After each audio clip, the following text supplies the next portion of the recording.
श्री धन्वंतराय नमः। ओम श्री धन्वंतराय नमः। ओम श्री धन्वंतराय नमः।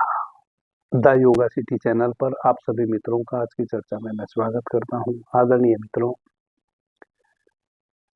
आज मैं यदि आपकी आंतों की कमजोरी के कारण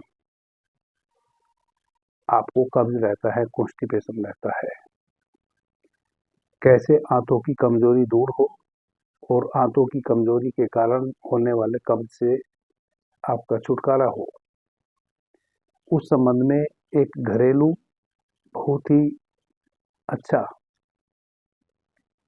सुयोग नुस्खा मैं बताने वाला हूं। जो नुस्खा मैं बताऊंगा वह लगभग सभी घरों में, किचन में हमेशा उपलब्ध रहता है। आदरणीय मित्रों,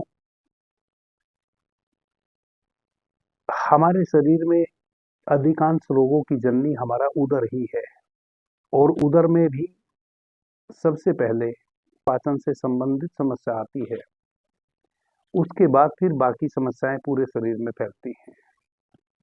यदि भोजन सही से डाइजेस्ट ना हो तो भोजन से जो रस बनता है वह विषाक्त बनेगा। विषाक्त बनेगा तो सभी धातुएं भी विषाक्त बनेंगी और जब सभी धातुएं विषाक्त बनेंगी तो नाना प्रकार की समस्याओं से हमारा शरीर घिर जाएगा। यदि भोजन भी सही समय पर डाइजेस्ट हो रहा है, जो मल निष्कासन की स्थिति है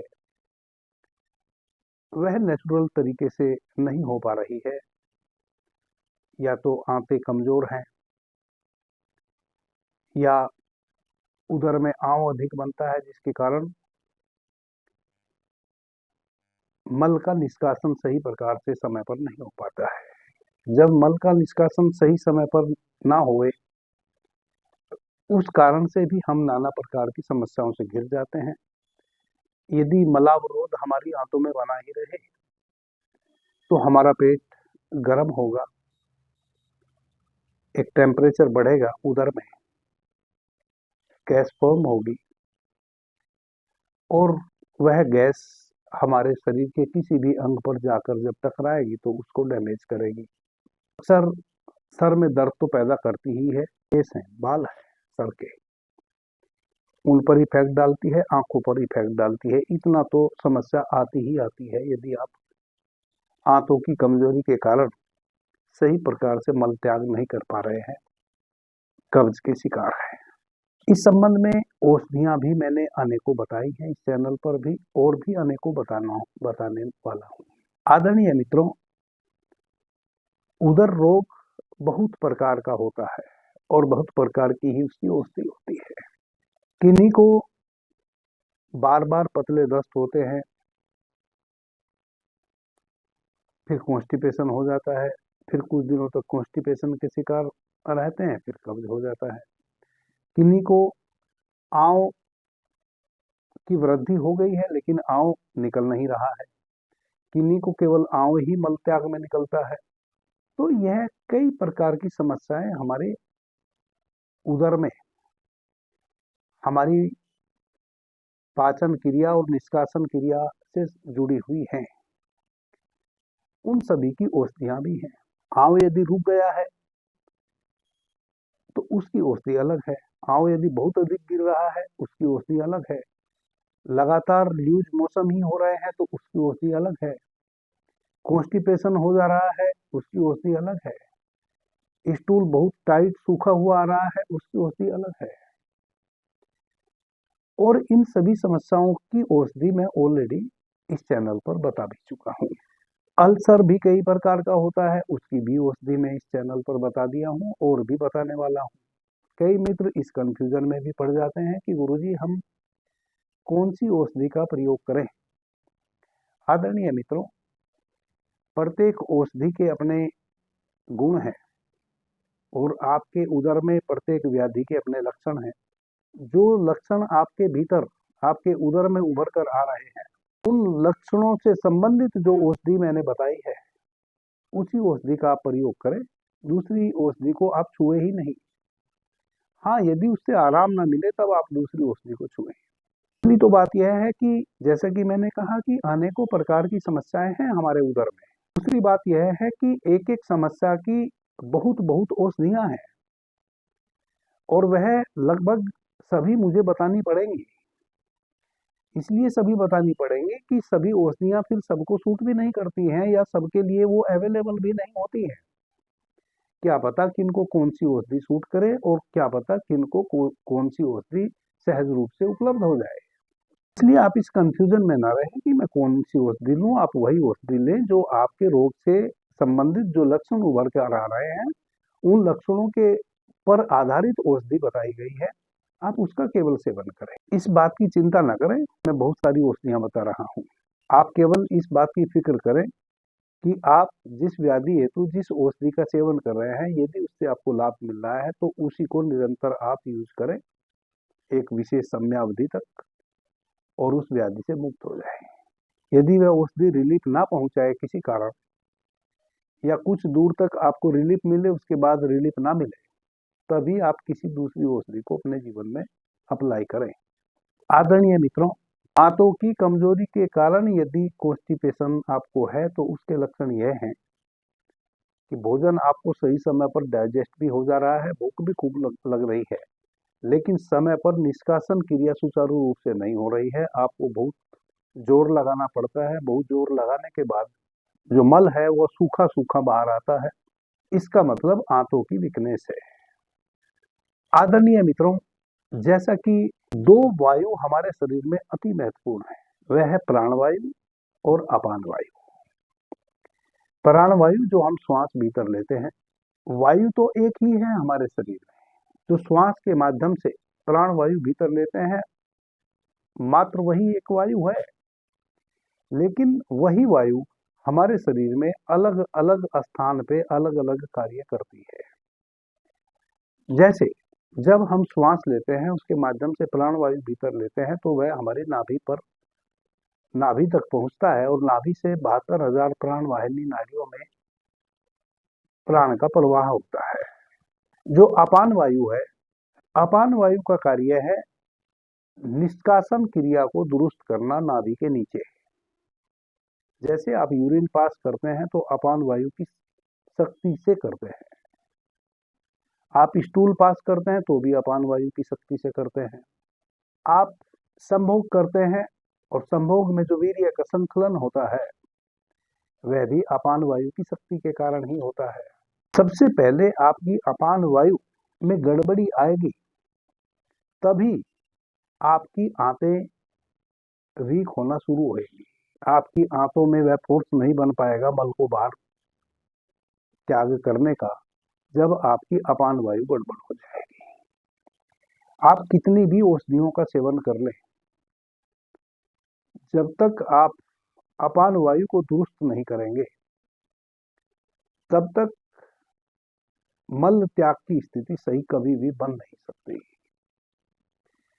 आप निरंतर कोई लैक्सेटिव लेकर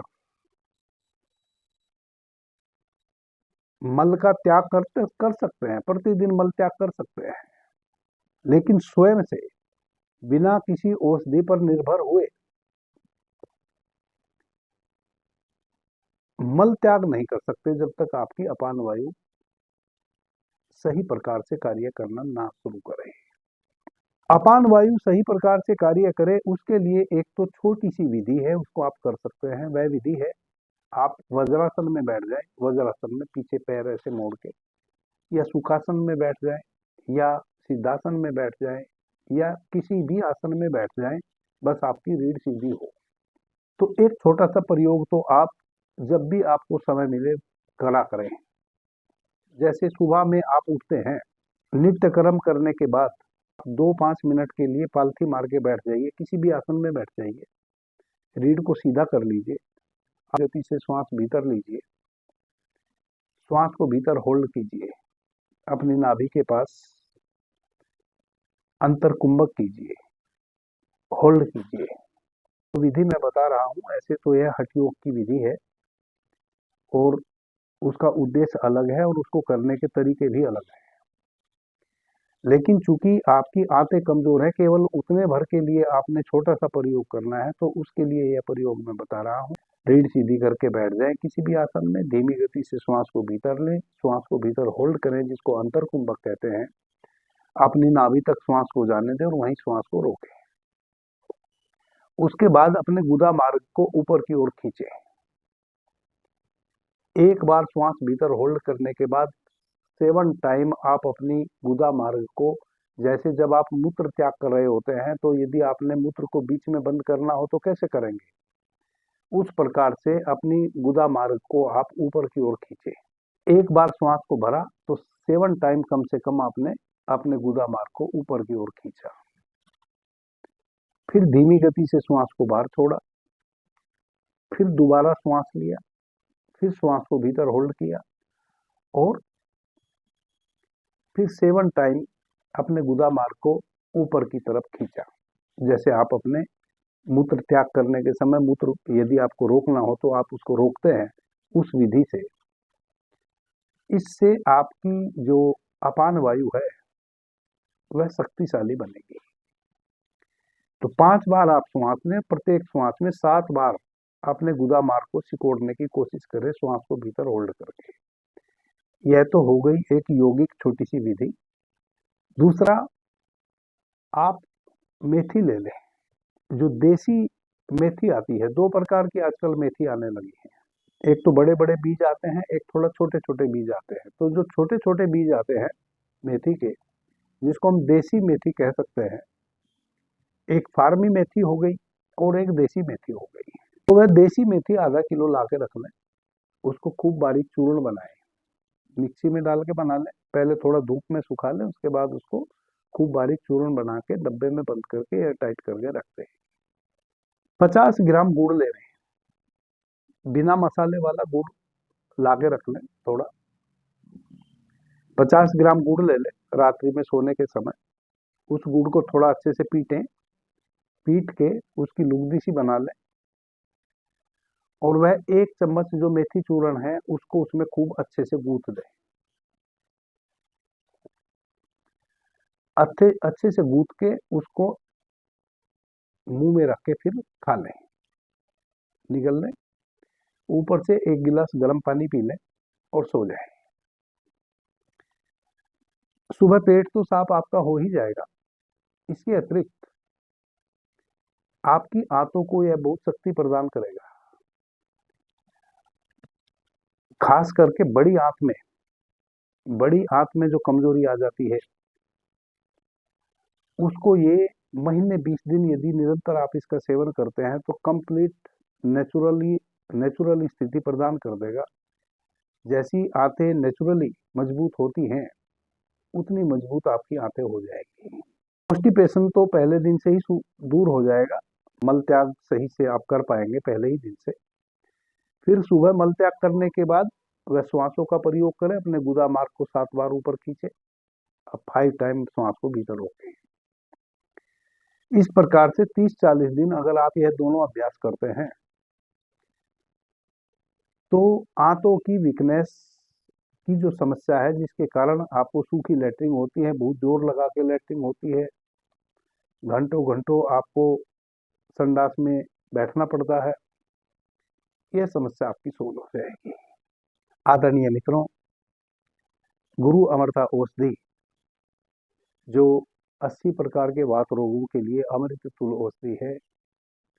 गठिया, साइटिका और लकवा से ग्रस्त रोगी 20 वर्षों से भी बिस्तर पर हैं तो उनको भी 2 से 3 माह में गुरु अमृता औषधि बिस्तर पर से खड़ा कर देती है। प्रत्येक पूर्णिमा और प्रत्येक अमावस्या को दिल्ली में मेरे द्वारा गुरु अमृता औषधि का वितरण किया जाता है। गुरु अमृता औषधि लिक्विड फॉर्म में है, क्योंकि प्राचीन जो आसव आरिष्ट पद्धति है आयुर्वेद की, उसके अनुसार उस औषधि को तैयार किया गया है। कैसे आपने गुरु अमृता औषधि मेरे यहाँ से लेनी है,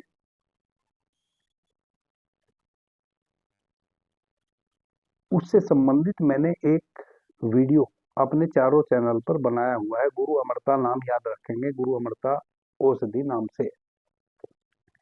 उन वीडियो को आप सुन लेंगे, ध्यान पूर्वक सुनेंगे पूरा का पूरा वीडियो किसी भी चैनल पर जाकर। उसमें आपको पता चलेगा कि गुरु अमृता औषधि और किन किन व्याधियों में कार्य करती है और कैसे आप मेरे यहाँ से उसको ले सकते हैं।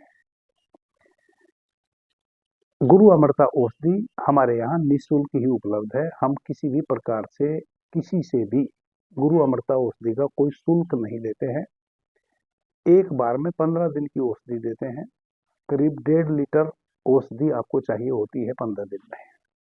उस हिसाब से आपने एक स्टील का बर्तन लेकर आना होता है, उसी में वह औषधि आप कैरी करके मेरे यहाँ से ले जा सकते हैं। एक निवेदन यह है कि चूंकि मैं प्रचार कर रहा हूँ गुरु अमृता औषधि का, वह इस कारण से कर रहा हूँ कि कोई भी भाई बहन मेरे भारतवर्ष में